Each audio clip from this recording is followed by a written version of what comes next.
Hello, everybody, and welcome to The Air We Breathe. This event is being run in conjunction with the In the Air exhibition downstairs, which, if you haven't been to already, you totally should, because it's fantastic and it ends on Sunday. A little introduction, I'm Jackson Howarth. I'm the deputy editor of the climate magazine It's Freezing in LA. There you go. It's an independent magazine about climate change, as you can see. And yeah, a few words about that. For our last issue, we partnered with the Wellcome Collection. Our last issue was based around health and specifically toxicity. So there was quite a discussion of air pollution in that, and I'm going to leave this up. So this is the central spread from our magazine. You can see various plumes of sort of pollution and toxic chemicals here. I'm going to leave that there for a moment. But yes, the magazine I work for looks at science, art, and politics and tries to sort of bring down the boundaries between them. And yeah, I'm just really grateful to be asked to do this evening, so thank you. Right, so I'd like to give a warm welcome to all of you. And I'd like to give a warm welcome to everybody online. This event is being streamed and it's being recorded. There will be a online moderator, and you can use the chat, so feel free to do that. And yeah, obviously submit questions when it comes to the question portion of the event. I have 4 wonderful speakers to introduce you to this evening, but I'm actually going to let them do that themselves. So, John and Sandra, would you like to introduce yourselves? Do you want to go first? Yeah, my name is Sandra Lam. I'm an independent curator based in London. I'm from Hong Kong, and I work with John from Ghost and John and our team here, Jeffrey, Angela, and Bonnie. And as a Hidden Kalen is a multidisciplinary artist-led enterprise. Like we work on performance and exhibition projects that related to social issue, related to migration, and also political activism. Yeah. I'm John. I'm John Chen, half of Ghost and John and part of Hidden Kalen. I'm an artist, researcher, and writer. My focus is on devising and building decolonial cultural programs. Great. Hello, everybody. I'm Larissa Lockwood, the Director of Clean Air at Global Action Plan. We are an environmental change charity, and we work to mobilize action on the systems that harm us and our planet. Hello, my name is Nerea Calvillo, and I'm an architect and researcher, and my main area of work is environmental pollution and air in particular. Thank you, everybody. Oh, nice. All right, so I just want to say a few words about the topic this evening. Tonight we're going to be talking about air pollution, and air pollution, as we'll hear more about, is obviously a very relevant topic to all of our lives, especially being in London right now. It's kind of, I think, remarkable within sort of environmental issues for a number of reasons. One is that it's so clearly a justice issue. I mean, we'll hear more on this, but areas that are often less well off are often much more affected by air pollution, as I'm sure many of you know. And in London, there are plenty of examples. I mean, London City Airport and Newham, which lives near it, is really, really heavily affected. In Lewisham, there was the death of a little girl in 2013, which the coroners reported was directly linked to air pollution. And actually, air pollution is thought to contribute to 7 to 10 million deaths, worldwide. So it's a huge issue, and it's getting worse in a lot of ways. I think it's also remarkable, however, for the ability for ordinary people to get involved. There are tons of citizen science projects cropping up everywhere. There are lots of campaigns, and I mean things like the Silvertown Tunnel, which are beginning to become a huge issue in London. So yeah, I think that's a really, really interesting point. Another thing that I think is definitely worth mentioning is that people are beginning to change how they think about air pollution a little bit. As we'll hear from Nerea especially, but all of our speakers, I think there's a shift away from the idea of air pollution as just, as you like to say, particles behaving badly, to something that can be, as a justice issue, something that can be weaponized as well. And that links to what John and Sandra are going to be talking about in this talk too. So in terms of the order of how this event's going to go, we're going to hear 3 fantastic presentations, and then there's going to be a little discussion, and finally there'll be the opportunity for questions. Before we jump into that, I just want to point out that we also have speech-to-text this evening from ClearText. So yeah, without further ado, I think we should jump in.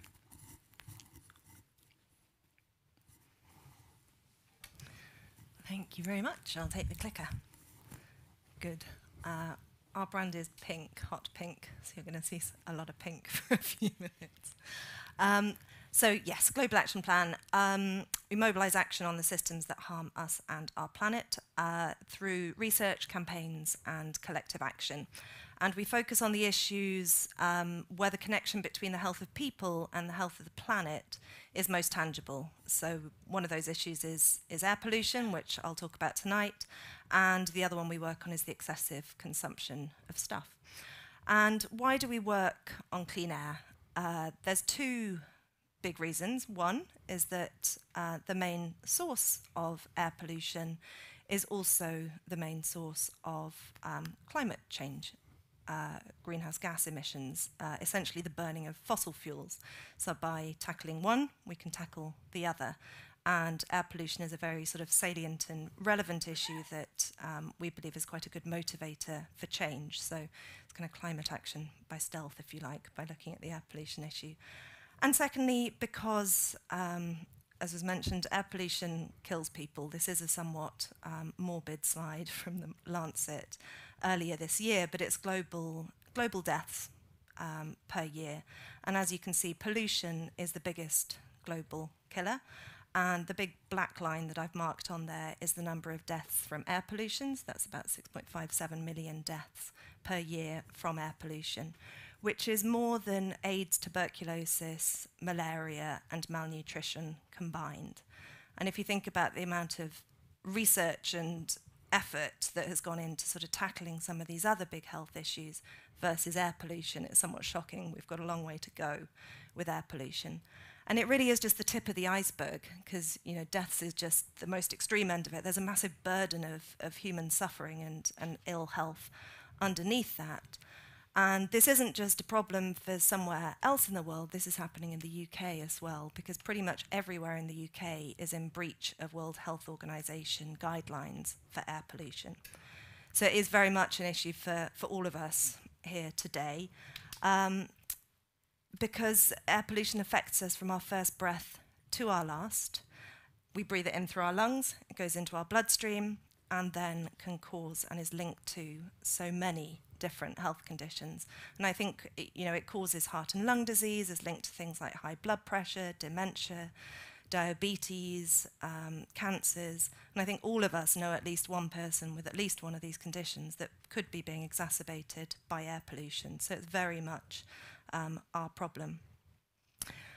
But the bit that really gets me is the kind of impacts on children's health, because air pollution can cause premature birth, it causes childhood asthma, affects lung function development, so children actually have smaller lungs in areas of high air pollution than those in areas with cleaner air, and it affects brain function, so children's ability to learn as well. And as a parent bringing up children in London, I find that really, really quite disturbing and upsetting, and especially because it doesn't have to be this way. This is, air pollution is solvable.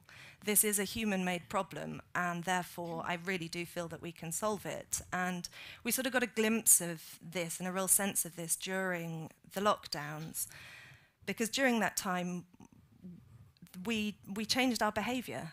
and the air pollution improved. Across the UK, air pollution improved by about 20 to 30%. In parts of the UK, including in London, it halved. And that's because of what we did. It's because we weren't getting in vehicles so much, because there was less road traffic. And it's not just solvable, but also desirable, because while, you know, I'm never going to advocate for lockdowns, it was awful, right? But when it was quieter on the streets, people did notice the benefits. They did sort of notice not just that the view had improved and, you know, the air didn't smell so bad, but also that the streets were quieter and more peaceful. You know, you could hear the birds sing, talk to your neighbour across the road. It felt safer when we went out for our 1 hour walk or cycle because there were fewer vehicles on the road. So it is something that people really value and something that we can have. We can have clean air. It is possible. But it's difficult, isn't it? Because right now pollution levels have gone back to pre-pandemic levels. Levels of transport on the roads have gone back to it. And this isn't because it's not something we want, but it's something that kind of the system dictates. It's quite hard to you know, in most parts of the country, to take public transport to places, to walk and cycle. So we really do need, we need to put pressure on that system. We need to change our behaviours ourselves, but also put pressure on that system. So while I talk quite a lot about individual behaviour change, this isn't because it's where I think the responsibility lies, but it's because we need to engage people, help them understand that this is a really serious health problem related to the climate crisis. But it is something that we can do something about ourselves, but also calling for the bigger systemic changes that are needed. Because as of earlier this year, actually, the UN passed a new human right. So as global citizens, we do all now have the human right to a clean, healthy and sustainable environment, which includes clean air. So we do all have the right to be breathing clean air. So that's something else we can sort of bring to the table and challenge decision makers on. Before I come on to that, yeah. But we have a problem because people don't understand how bad air pollution is or even really what it is. And I think this comes to the crux of today's conversation is how do we make the invisible visible? Because people don't understand where air pollution comes from. Most people don't identify domestic burning, so like log burners in the home, as a source of air pollution, but it is the second biggest source of urban air pollution. People don't understand the health impacts. Like most people wouldn't say that air pollution is connected to heart disease or dementia, but it is. And most people don't think it's a problem for them. There's a very common perception that it's a London problem. It's only for people with asthma have to worry about it. So if you don't live in London and you don't have asthma, it's not a problem. Simply not the case. It really is all of our problem. And coming on to this, I don't know if you can see this. We do regular public polling looking at public attitudes and behaviours on air pollution. And you can see here we ask the question every quarter, you know, do you know what would help improve air quality in your local area? And the blue bars are levels of knowledge, so these actions, so cycling or walking instead of driving, for example, switching to a lower pollution electric vehicle, for example. And even when people know what they can do, they're not actually doing it. And there'll be a whole heap of reasons and barriers for that behind each of these. I think it's most profound on that one, which is around switching to an electric vehicle. 40% of people know it would be a good thing to do for air quality, but only about 5% of people are able to do it. So we do, you know, need that system change to make it easier for us to live cleaner air lifestyles. So what are we doing at Global Action Plan about it? Well, we're trying to help make air pollution more personally relevant. So we have developed with Imperial College London the air pollution calculator. So you can calculate your own personal footprint. So it looks at things like transport, deliveries, because home deliveries are a big contributor to air pollution, and home heating. So this is a useful tool and helps you not just understand where air pollution comes from, but what you can do about it as well. It links through to a resource called the Clean Air Hub, which is cleanairhub.org.uk. That seems to have disappeared from the slide. And this is the UK's go-to public information source on air pollution, so heaps there on the health impacts, what you can do about it, and things like air pollution forecasts. We also run Clean Air Day, which is the UK's largest air pollution campaign. It's always on the third Thursday in June, so next year it'll be the 15th of June, so please do put it in your diary and get involved with the day. I know some of you in the room already do. But it is a day to really celebrate cleaner air, to talk about it, to do something about it. It's a good sort of trigger or excuse to do something, and also to call on decision makers for the changes that you would like to see to make it easier to walk and cycle. So, you know, by coming together, it's a very useful campaigning tool to have a focal point, to have a focal day when everybody comes together. And it means hashtag Clean Air Day trends at #1 on Twitter every year. We normally get some great national press. There was ITV doing pieces in the Welcome Collection and the Air We Breathe exhibition, which is great, which then provides that local hook and again just gets information out to different audiences about what can be done about air pollution. And in terms of the messaging, we take a health harms, hope, action approach, so we don't sort of mince our words with the health impacts. We do let people know just how bad it is, because I think people need to understand that, but also give some hope. This is solvable. There are things we can all do to protect our health today and things that we can do for the bigger systemic change as well. This year our theme was on walking short trips, because a quarter of all road journeys, car trips, are under 2 miles, which is a distance that could be walked or cycled in about half an hour. You can walk a mile in about five tunes on your phone, so we have a Clean Air Day walking playlist, so develop your own. Anyway, 5 songs and you've walked a mile. Yeah, it's a great day, so do get involved. We also have heaps of resources. We work with all sorts of different sectors. So with schools, with healthcare organisations, there's materials for health professionals to talk to patients about air pollution, a very important messenger. Work with community groups. So have a look at that. There's heaps of good stuff on there. But yeah, finally, just to say, I'm really excited about the conversation today, because we've got a long way to go with engaging people on the topic of air pollution, and I think art is a very powerful way of making the visible invisible and making it resonate with people and making people a bit angry. I think we need a bit of anger, a bit of positive indignation, because frankly it's not okay to be breathing dirty air any more than it would be to be drinking dirty water. So I think we need to sort of get a bit more angry about this, challenge decision makers on it, and do what we can ourselves. And this is a doodle from my husband's notice board, but I don't know who the quote is from. It's not his, but I really like it. Art changes people, and people changes the world, and I feel honoured to be on a panel with some very inspiring artists, and look forward to what you have to say. Thank you.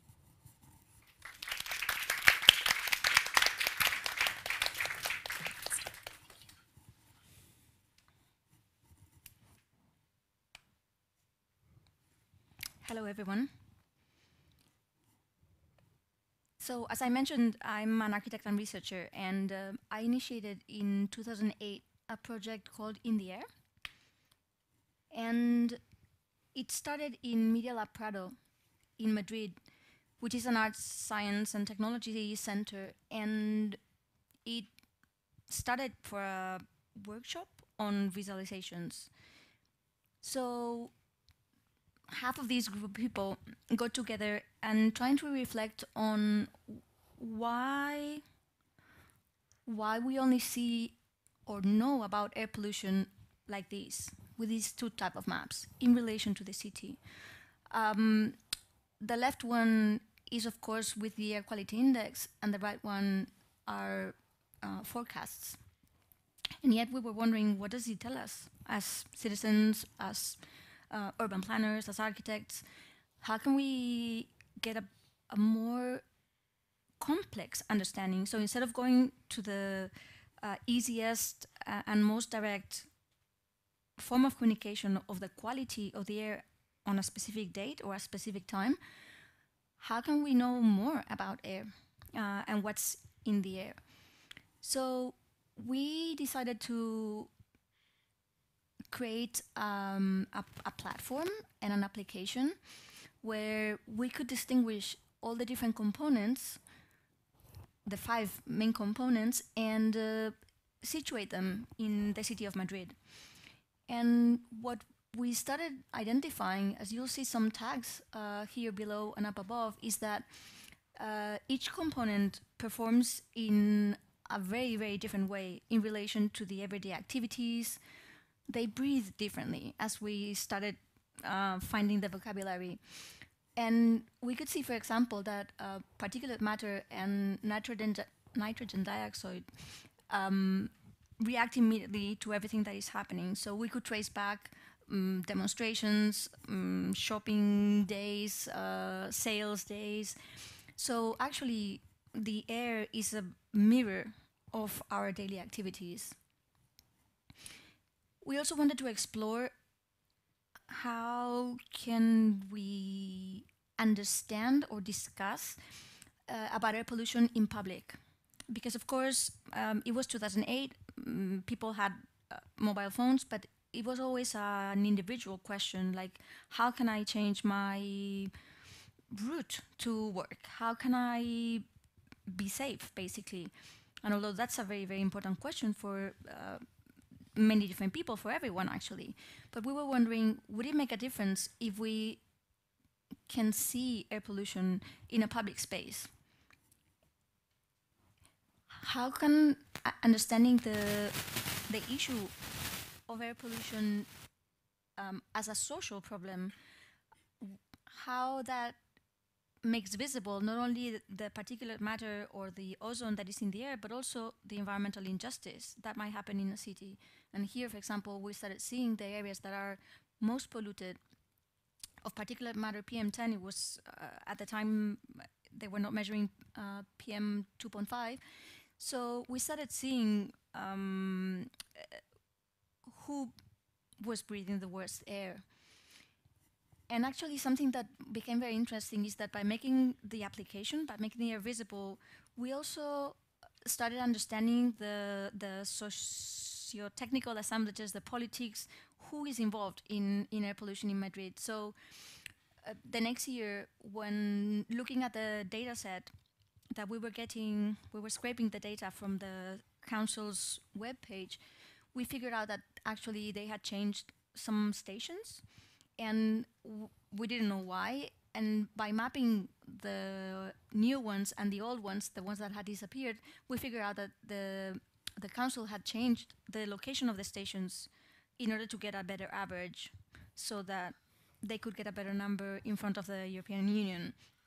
So actually, trying to wonder, and this is not to dismiss the value of data, not at all, but also to understand where we measure matters.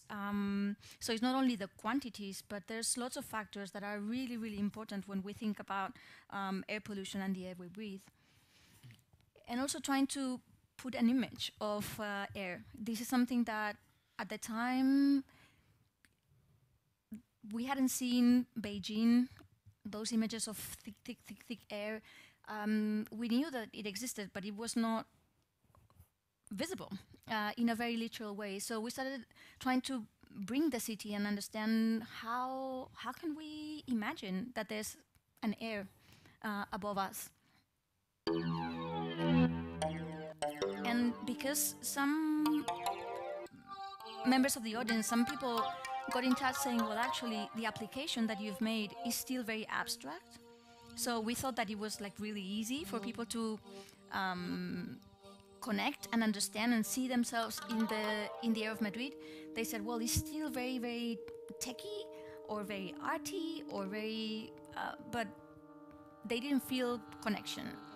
So for the Royal Academy, we developed a few years ago this video of 24 hours in Madrid, where we could see with real data how the different components were performing in the 24 hours. And it's really interesting because, of course, we see how each component has a very, very, very different reaction. And yet they're very, very connected again to the everyday activities. Madrid is a very lively city at night, so nitrogen dioxide kept at high levels. It was a weekday, so... but then we've been thinking about how can we... okay, people know about air pollution, but so what do we do? How can we try to generate more engagement and maybe to change the question of what matters of air pollution? So we developed the prototype that we had just initiated in Media Lab for the Seoul Biennale in 2017, and try to think about what's specific about pollution in Seoul. And we learned that they have the yellow dust storms in the spring, and the media and the government say, well, all our pollution is an external problem, it's only transboundary pollution, we're fine. And there was a lot of effort and cultural pressure put in this other that invades us. So we decided to focus on particulate matter and try to see if, or to show how, Seoul produces its own particulate matter. And for that we developed this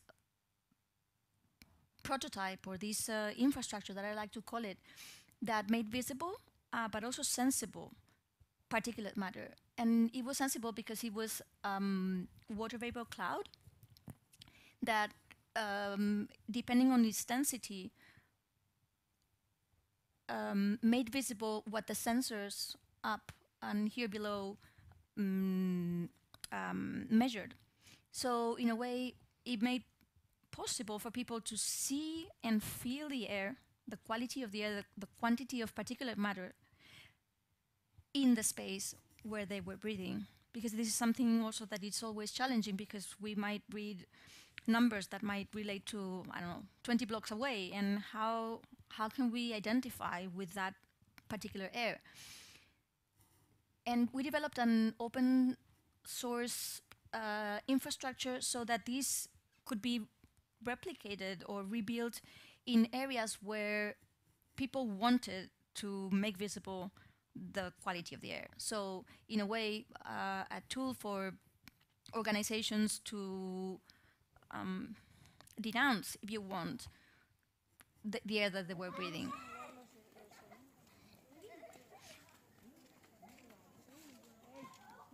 So what was interesting was that the, sorry, just to go back 1 second, the water vapor also refreshed the air, so people felt that they could breathe better.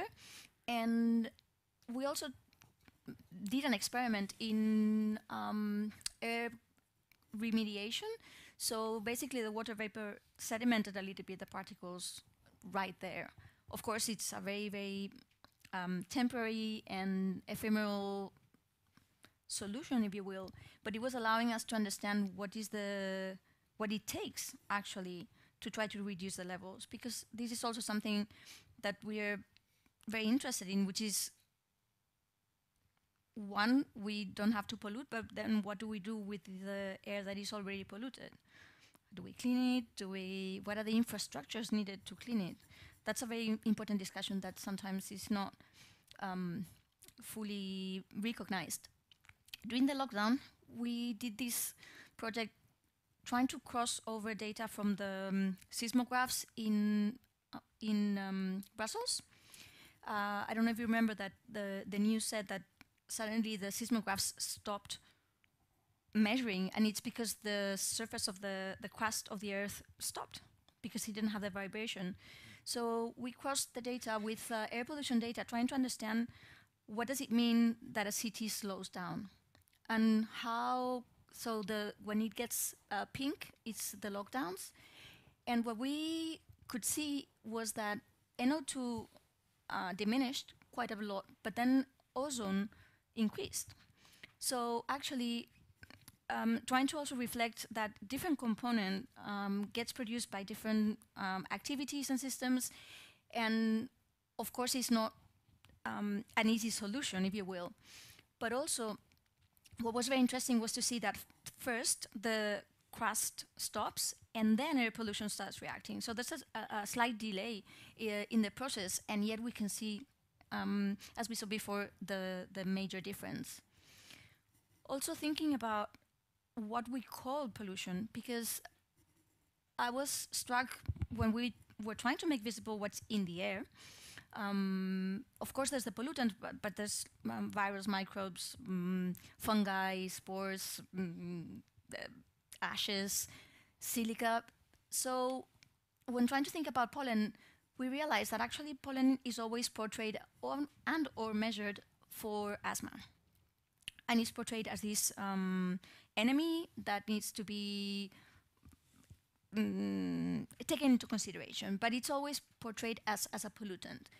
And we were wondering, well, pollen is also a fundamental part of ecological reproduction. So what if we can make it visible and we can kind of shift the understanding of pollen and understand its complexity.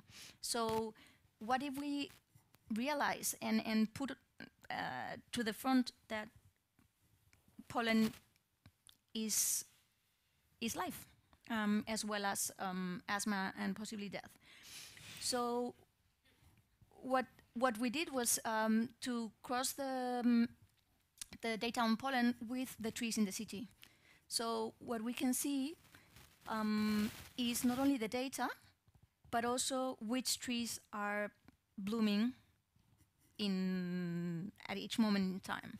So actually, it's a way of understanding the city with its pollen, but also with the flourishing of its trees and grasses. And whether that changes our understanding is not necessarily for behavioral change, but it's very important for our understanding of natural environments, natural infrastructures in urban settings. And in this reflection of what's in the air, again, this summer we developed this project which we called Social Air Distances, where we solidified, if you will, the air between two different social distances, like 1 meter and 1.5, because we had spoken about social distancing, but then after the pandemic, it was, well, how do we know how to measure it? Do we know what does it mean? So we solidified this air with foam, and it was also an experiment on how we react to air when we know that the virus might be there. So people could face each other, and having the foam, which would come down, be very solid, but then disappear. Also, this idea that air is in constant change, and that's one of the reasons why it's so difficult to tackle. And see whether knowing that there might be virus, how do we speak? What is the volume of our voice? How do people feel? And it was really interesting to see how people reacted. Some left very quickly, some others started singing. It was a very strange awareness of this distance that we take for granted, and it's empty, but actually it's full of stuff. Thank you. Cool.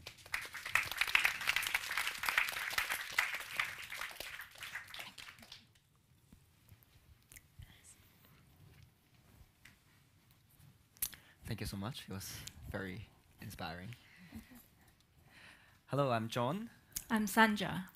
We are from Hidden Kalen, a collective of 6 artist curators aiming at developing and building interracial solidarity amongst the global majority communities and addressing social issues related to migration and racism. We are happy to be here today sharing our current projects about tear gas called Out of Breath, which we have been working on the research with the Archives at Wellcome Collection, leading to an experimental event on the 3rd weekend of November at the Crits Gallery with the Bloomsbury Festival. We can see how the use of tear gas was captured on TV and many newspapers. These images are super eye-catchy and chaotic in their way. And in a very special way, they are all very photogenic. This is a news photo of South Korean riot police using tear gas to disperse students in 1993. The students gathered to protest the former president's alleged involvement in the Gwangju massacre in 1980. This is a more recent one.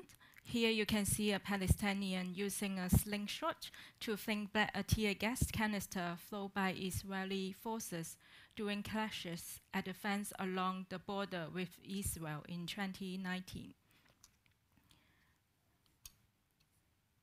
This is a news photo showing demonstrators running from tear gas used by the police during a protest demanding the resignation of the president in Sri Lanka amid the country's economic crisis earlier this year.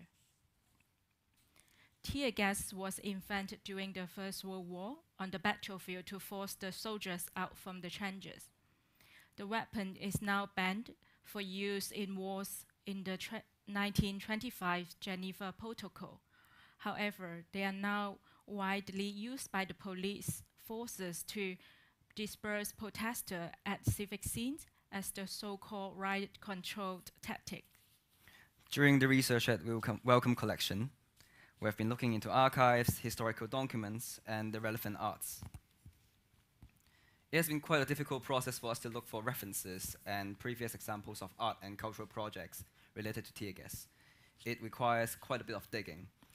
By the time that we thought we would have to be pioneers and innovate new expressions to work on this topic, we discovered that there are actually many works by many artists depicting scenes of tear gas deployment. Some even transform the scenes of tear gas into horrifying monsters. Let's take a look. This is the general image of our program, Out of Breath. And here are the works. This is an illustration by Japanese internet's sensational illustrator Ginhai Zanye Yamada Miura. They produced a series of illustrations inspired by Lovecraftian monsters. This one is a tear gas monster, just like Genie coming out of the magic lamp.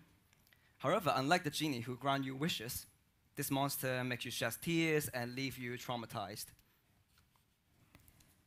These are moving images still of Sino-futuristic dystopian Hong Kong by the video artist Chen Diamond.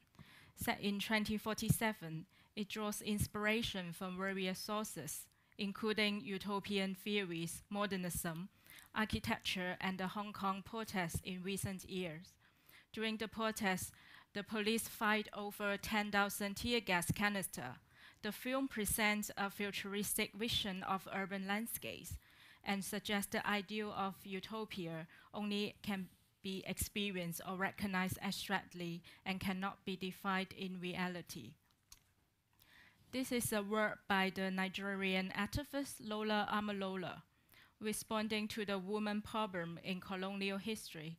The artist criticized the police who first used tear gas to attack Nigerian female protesters during the 1930s.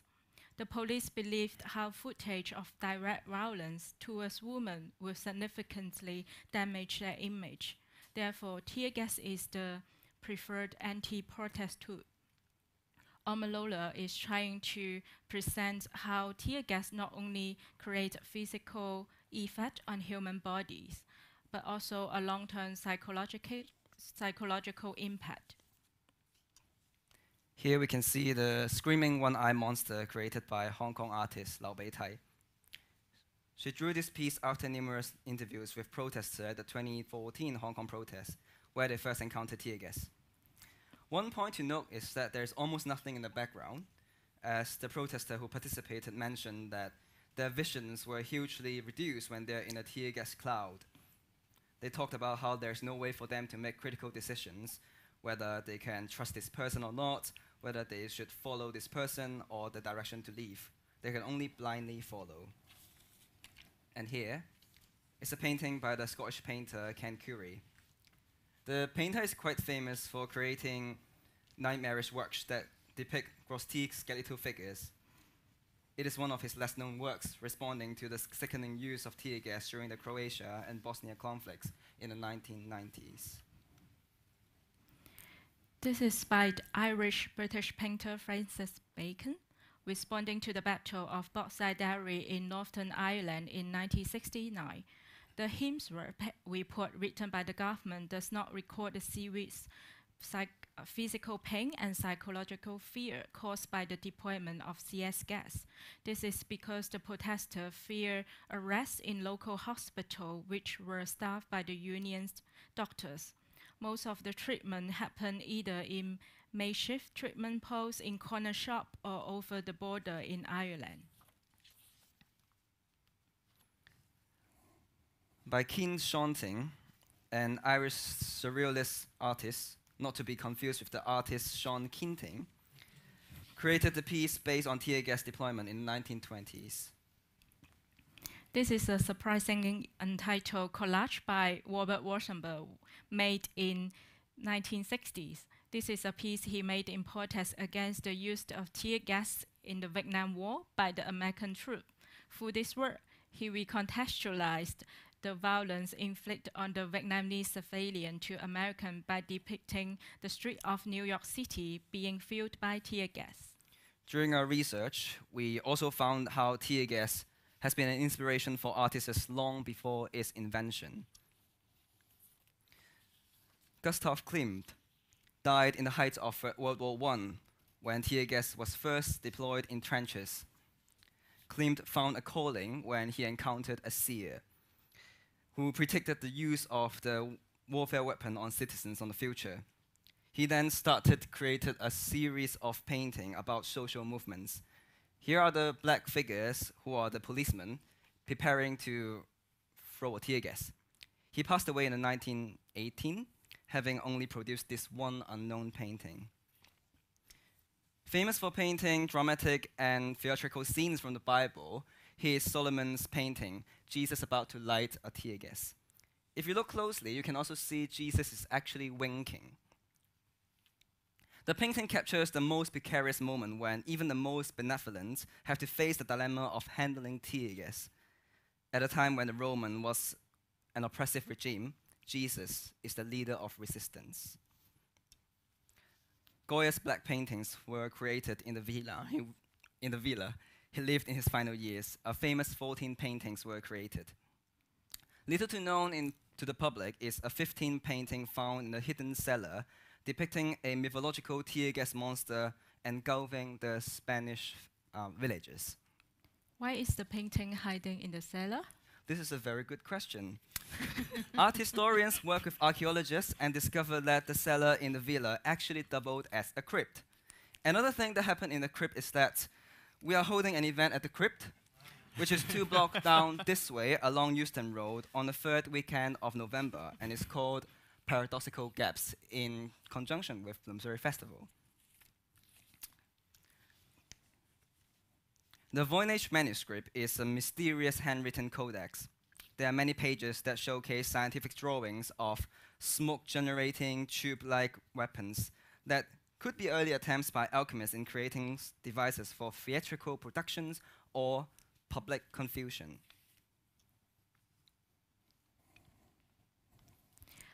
Leonardo da Vinci also created flowable tear gas mechanic that looks strikingly similar to modern tear gas. What many are unaware of is that the UK is the major exporter of tear gas to other countries. Nobody knows the true value of these export deals. The Ciompi revolt was a rebellion amongst laborers which occurred in Florence. The first time I was close to tear gas was back in 2005. Hundreds of farmers and fishermen flew to Hong Kong, mainly from South Korea, in the protest against the depletion of rice export price. The Hong Kong police then deployed tear gas against the protester, and it quickly inflamed into an international news as the Korean government official expressed their concern over the unjust and violent treatment.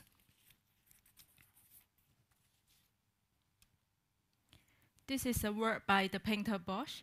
This is believed to be a preparation sketch for the now famous Garden of Earthly Delights. However, it is not included in the final version due to political concerns.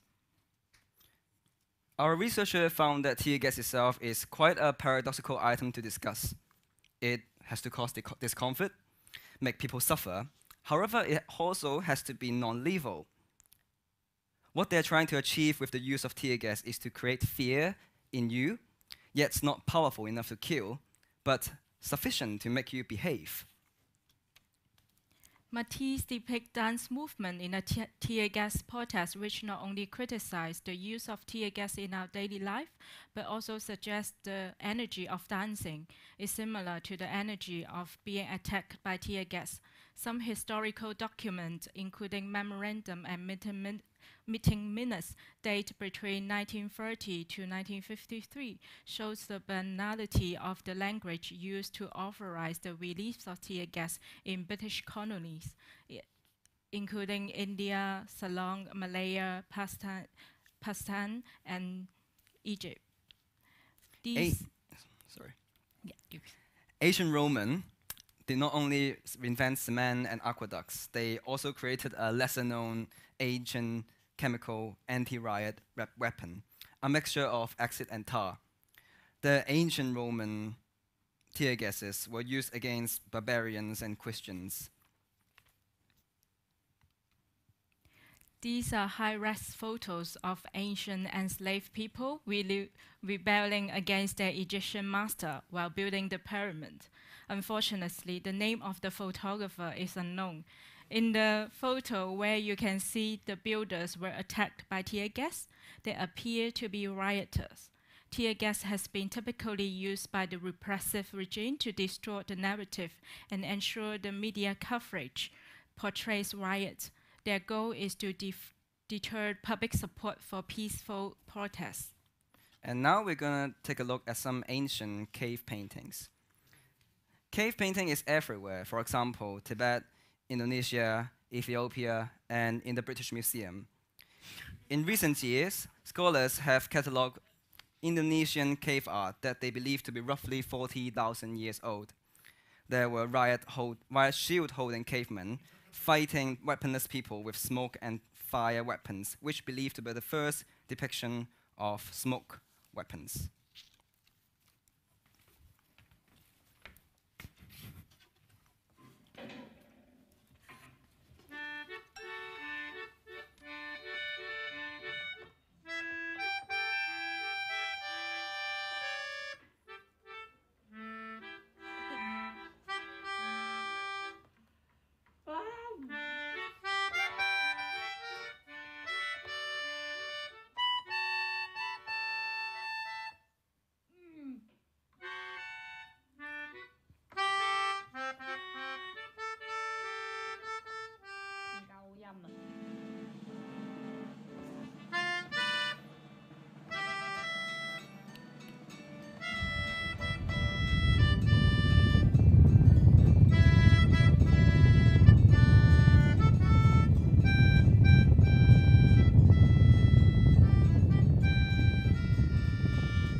Here's your time to scan the QR code. Special thanks to Midjourney, the independent research lab that produced a proprietary artificial intelligence program that creates images from textual description.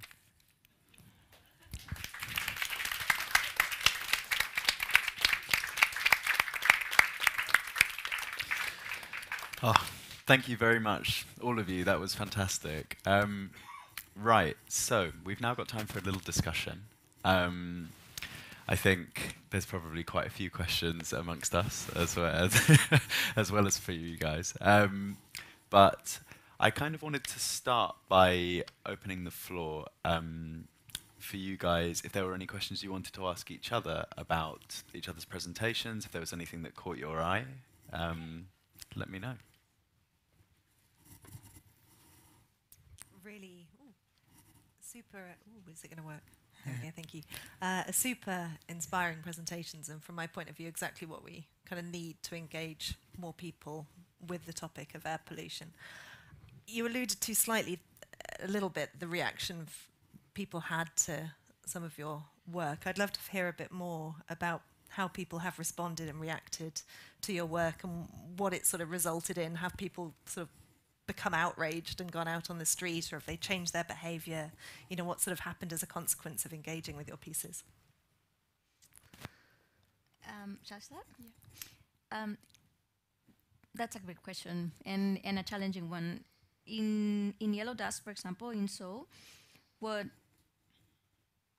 we were a little bit frustrated at the beginning because, as you saw, kids loved it. And we were like, no, this is a very serious issue. People were taking selfies and whatnot, and I was like, we've failed, this is a disaster.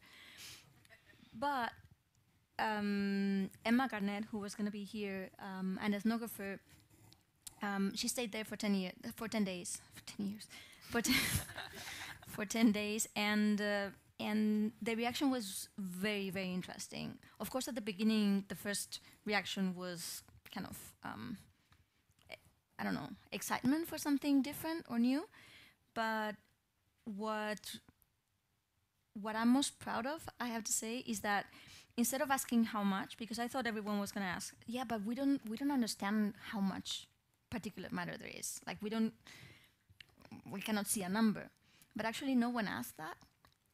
What people were fascinated by was to see inside there was a room where we had panels of where the largest emission sources of particulate matter in Seoul are.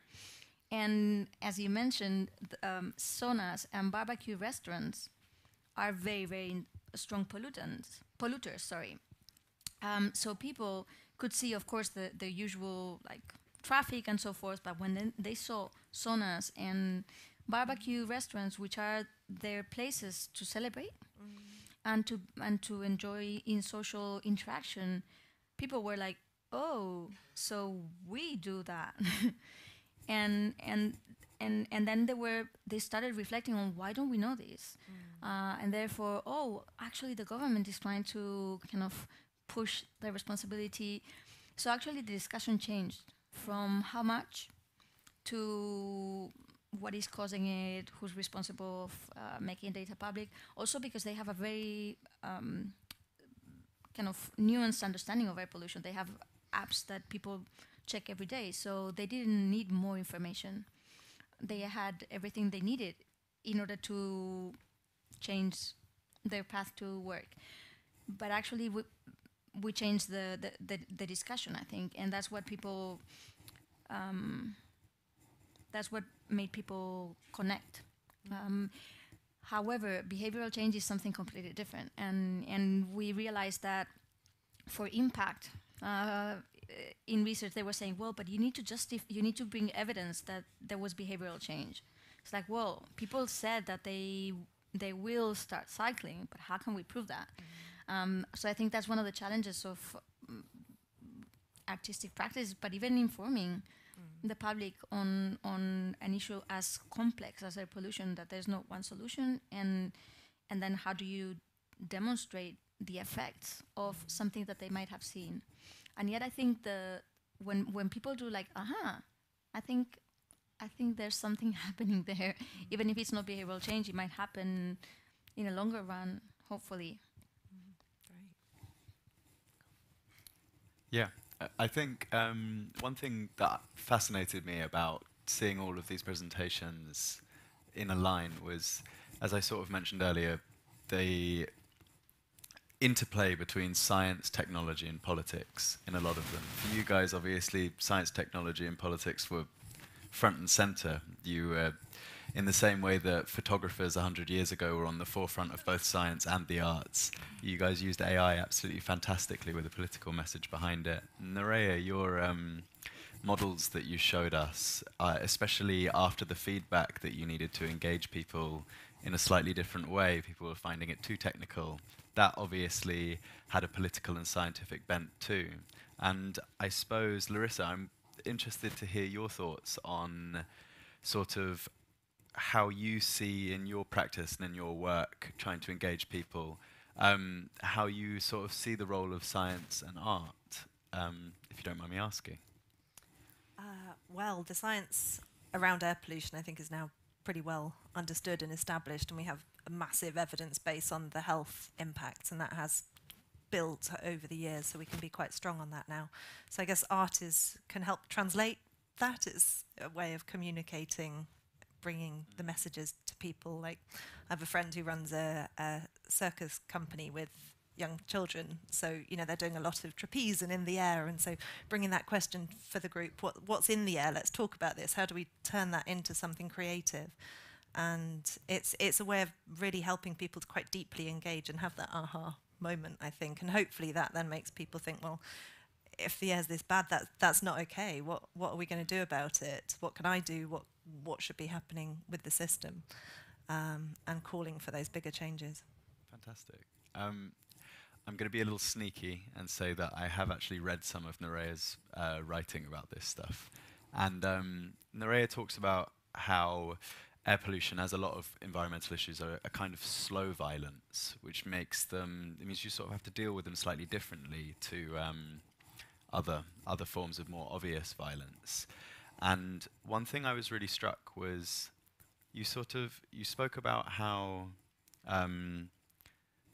slow personal actions that don't seem to happen in a kind of, often not in public or in connection with anyone, can sort of build up and become a form of resistance in themselves. And with that in mind, I wanted to ask you guys whether the process of making your art has changed the way you feel about air pollution. I'm interested in the process and how it's changed you and your thoughts about that. Yeah, and I also want to respond to Larissa's question about the idea of the title of our presentation is "Let Us Make You Care," because when we talk about tear gas issues and air pollution issue, people don't seem to care about it, and then so I think the role of artists, our responsibility to deliver this message to the audience is how to make this issue to be eye-catching and using a very creative way to let people care about what we are doing. And yeah, I think this is the role of what we are doing on the process of how we're going to talk about those kind of serious issues in our society through a creative and interactive performance. Yeah, I think the illusion for general public in terms of what artists do is making these, but the actual job of an artist, for example, I would say personally, 95% of my time is research in terms of reading, in terms of going out to talk to people, in terms of building communities, in terms of being really brave and walk into communities that I was not in, and then use time and my gesture to present that I'm on the same side with you. So through our research on tear gas and the beginning of it, it was totally starting from a very personal and political point of view, but then it grows into this very natural road of how do I connect with other communities, especially communities who belong to or have a sense of belonging to post-colonial areas, that this issue of tear gas is indeed a colonial issue that we should collectively deal together, especially as artists who are based in London.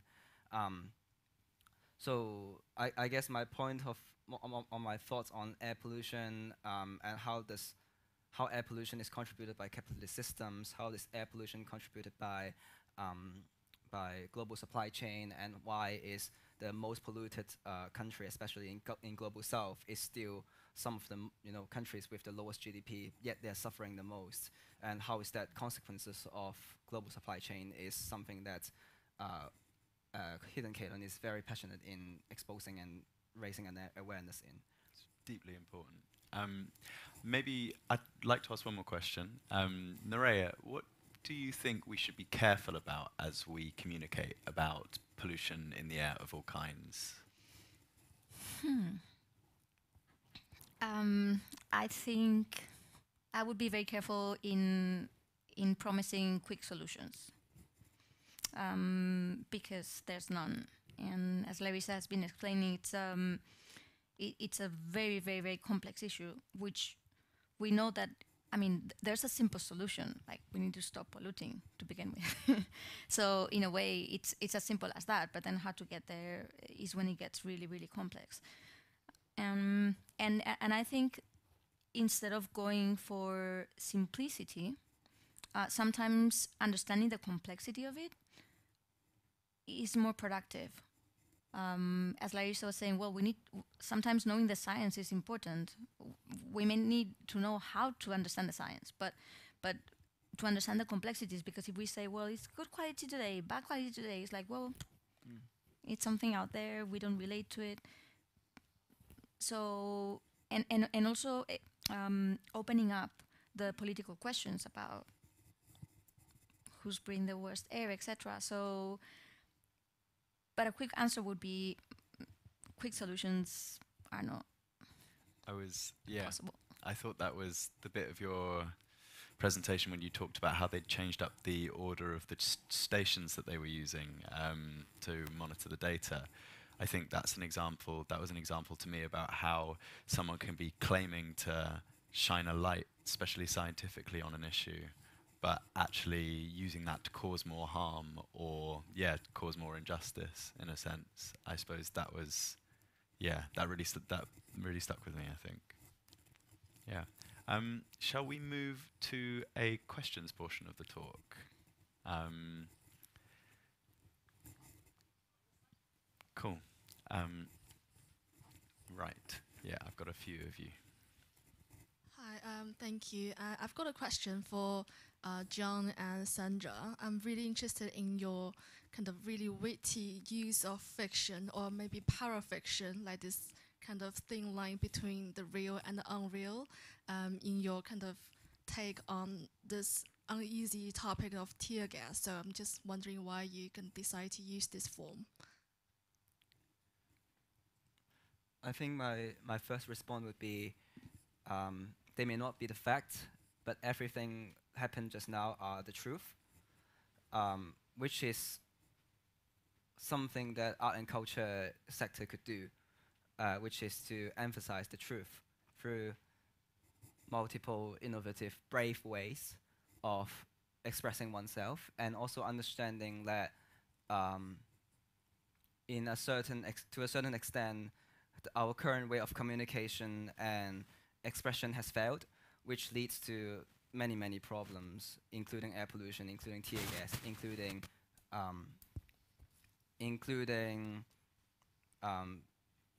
people's asympathetic responses to the suffering of the others. So what Hidden Kalen and I personally is like working so hard on is like, how do we innovate ways that has yet to exist, but would be more efficient and successful in transmitting important messages. And that's going to be a long, long process of experimentation and community engagement and conversation that, we will see at the end. Okay. Did you have something to say, Sandra? Cool. Yeah, just a little note about how we work on this presentation is when we visit the exhibition in Germany, and then we saw a lot of like classic work by great artists in history, and then we are thinking, how we can make people care is about adapting our research with their works, because we see a lot of like famous exhibition, a lot of people attend, but as an independent art organization and independent artists, we are like, it's very difficult to get audience to come to our events, and then how we can use this kind of like creative ways to tell our message. Yeah, I think is how we did this presentation. Yeah, if I can just add one more, which is about what you've just briefly mentioned in the previous turn, is about how when we were talking about tear gas to most venues or platforms, it was quickly dismissed as like unrelated to local context, which we all know is untruth. Okay, could we pass the mic to this gentleman here? Thank you. Two parts really. One is my own experience when I was very young. We had London smog, and we had to be educated in a way how to avoid it. And you couldn't see the end of your hand, you know. It's quite an experience. I'd imagine. But the things you're talking about here are much more dangerous because you don't see them, you don't know what it is. So what I'm getting at here, the mobile phone technology should be more alert and should recognise different types of air pollution and tell us straight away if we're in danger. I don't think we got to that stage yet, I think except for the obvious things. I think that's a really, really good point. Yeah, I don't know if anyone wants to say anything about that. Nerea, you seem to have a little bit of experience with trying to make these things visible. Do you think it's possible, like, to have an app like that? I mean, they do already. Fantastic. One can get. It depends on the platform, but in many of them, you can ask them to send you message, like SMS messages or notifications when there's some levels have gone too high. So it's already there. The question is what can we do about it? Because of course, this system assumes that that we as citizens can react to these levels. When they say stay at home, it presupposes that everyone can stay at home, but we know that that's not the case. So what happens with workers who work on the streets? What happens with people that need to be outdoors every day? So, and that's why the social aspect of it, I think, is really important, because it's not only about individual health, which it is very important, again, but there's people who cannot choose. And then what do? We need to take care of the outdoors air. We cannot always keep this illusion that home is going to be the safe space. And actually, COVID has made very clear that that's not the case. So we need a change in how we understand the difference between the open air or public air and private air. A great point and a great answer. Right, where to now? Yeah.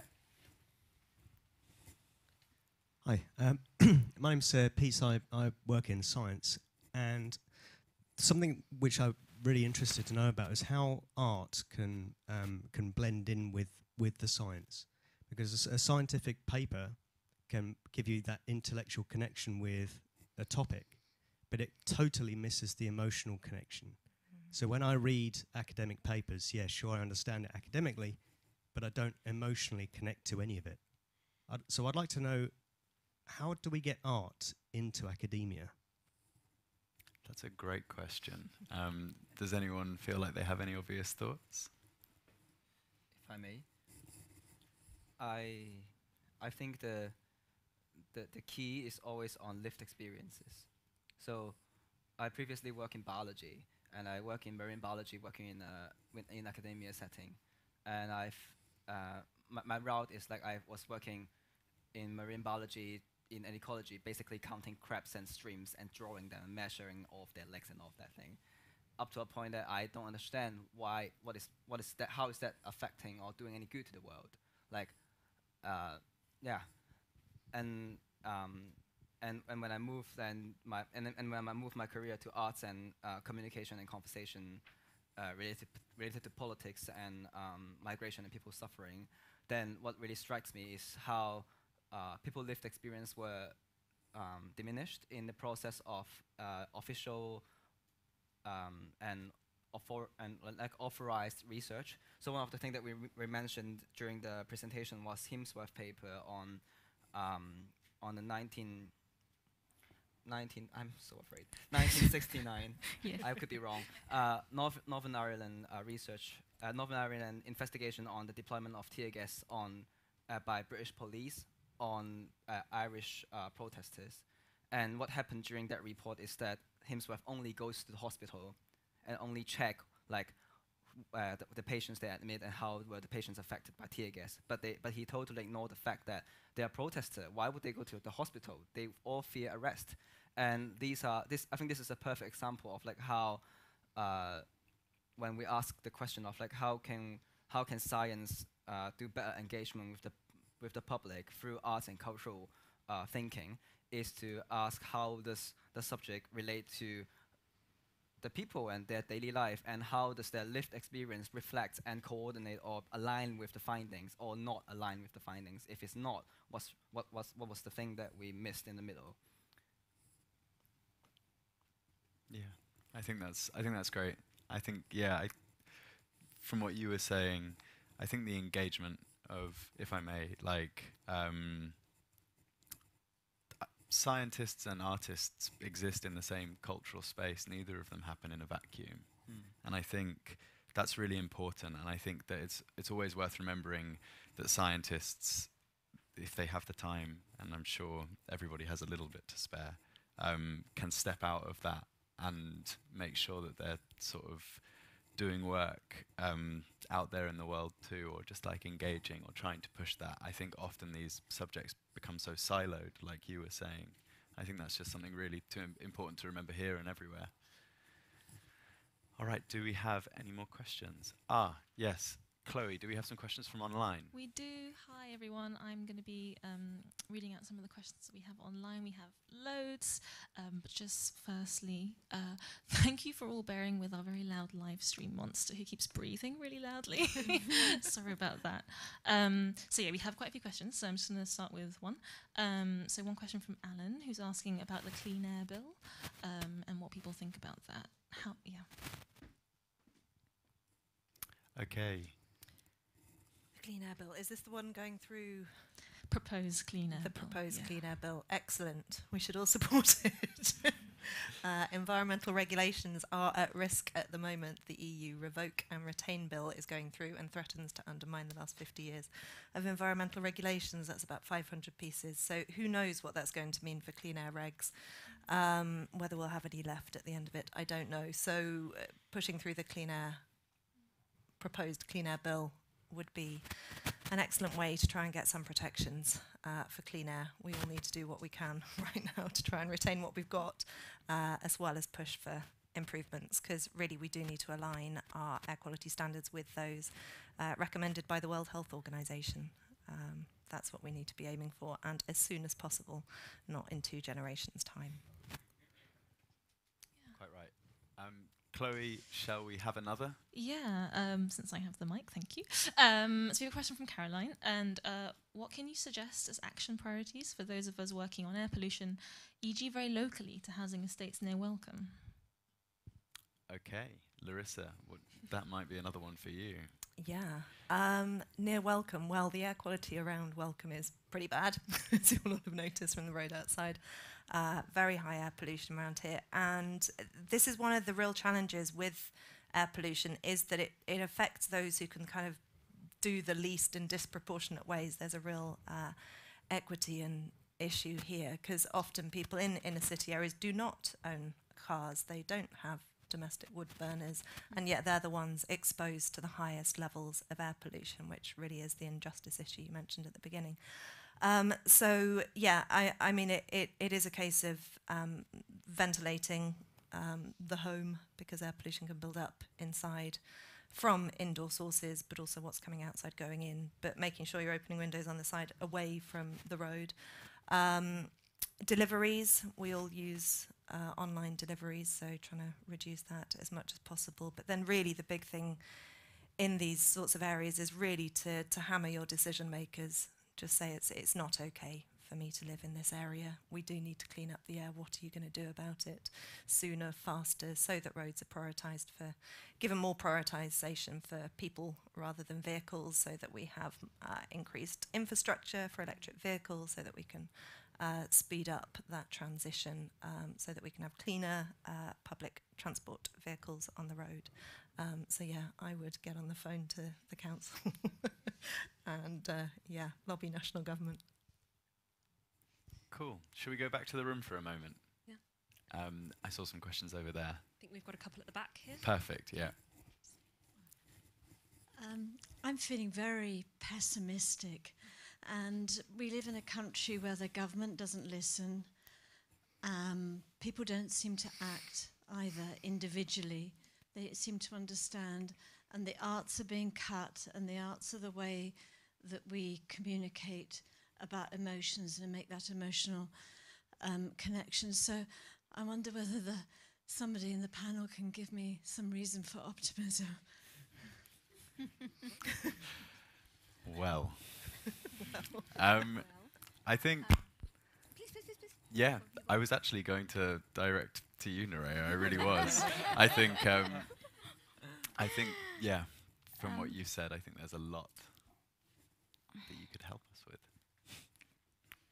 We were the big companies, air travel, etc., would contribute with a much larger percent, and that doesn't go away without regulation. So, and regulation is connected to politics, and politics related to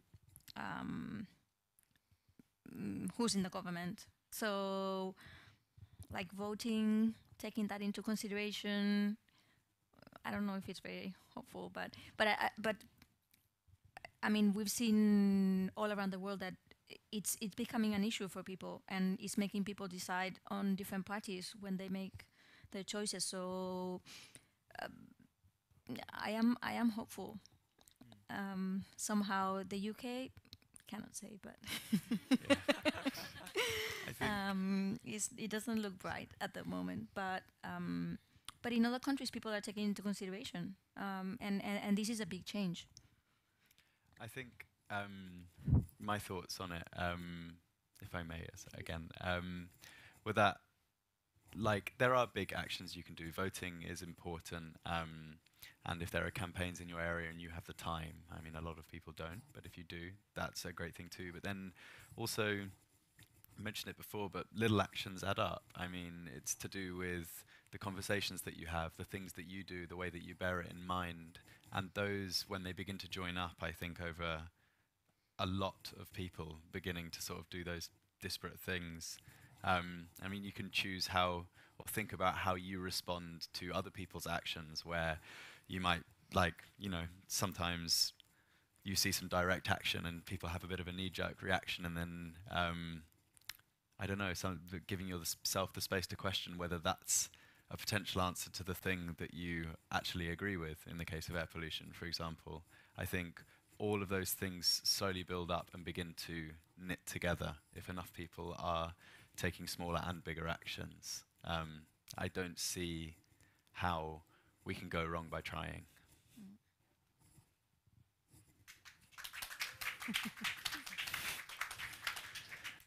Okay, do we have any more? Yeah, that was great. Yeah, love that. Cool. Yeah, this is a question for everyone, but just drawing off something that Larissa pointed out. You pointed out quite a, let's use the word interesting, disparity between knowledge and action. And I'm wondering what we as a panel think is the key to plugging that knowledge-action gap. Or if there's something in the middle of kind of knowledge, intention, action, and again, what we need to do to encourage those little actions and encourage a cultural change. Thanks. I can start. I mean, each of those behaviours will have sort of different pathways to change, but I think a big one with a lot of the transport issues is around so the prioritisation of public space. And for me, it's transitioning from giving priority to vehicles and urban design being built around vehicles to it being built around people, and thinking more about mobility rather than transport.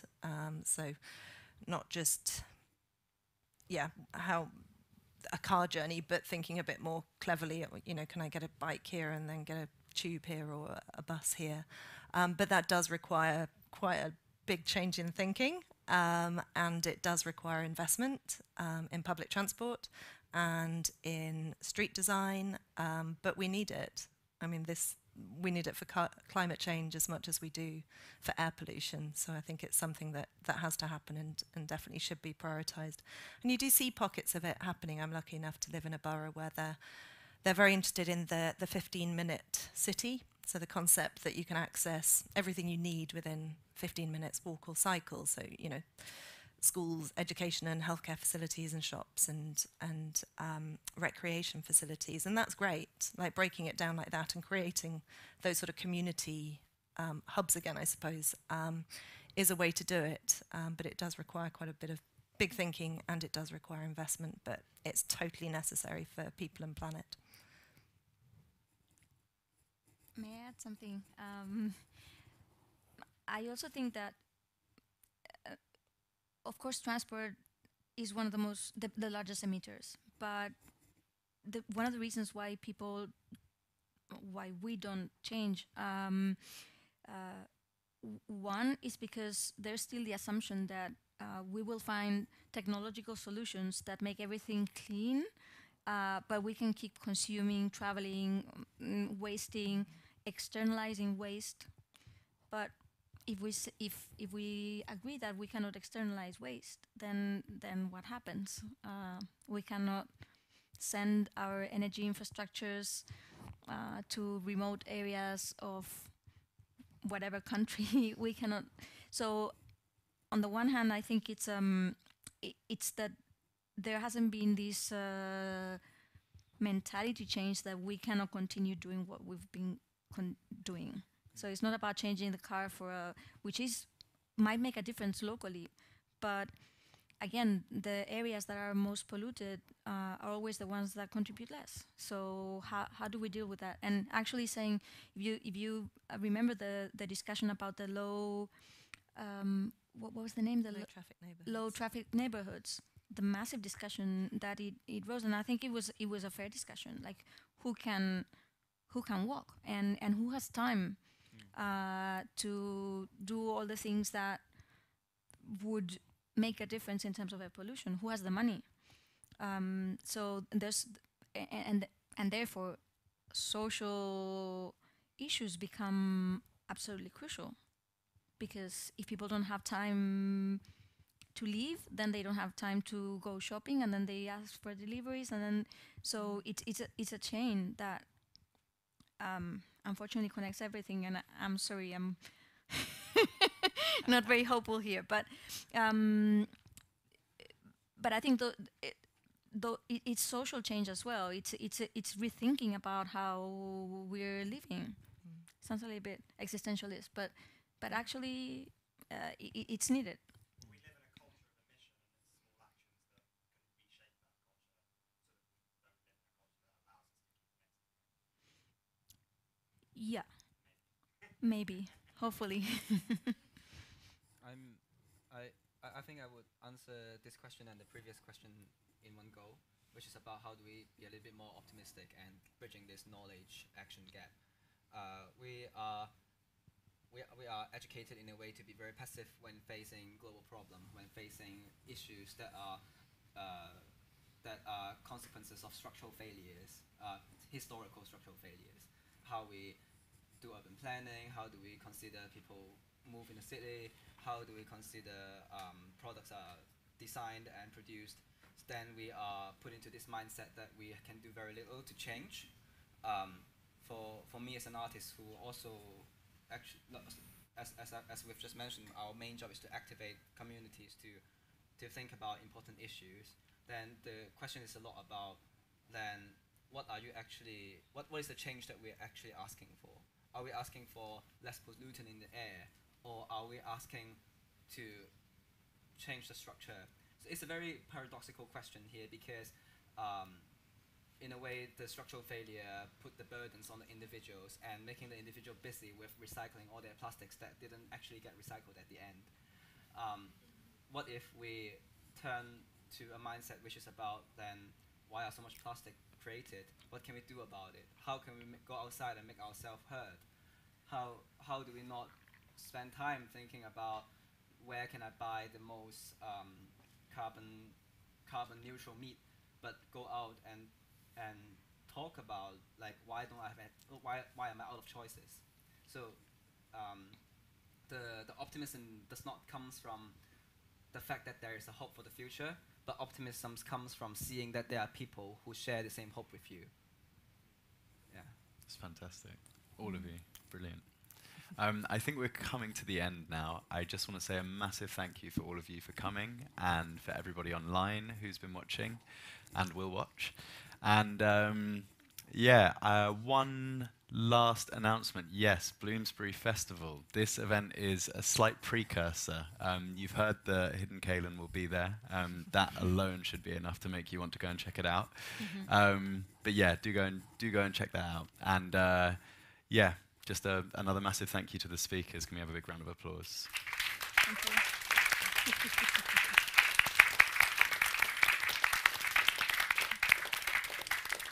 Right, I'm told that the building is closing shortly, so we will have to begin making our way out. But yeah, thanks again.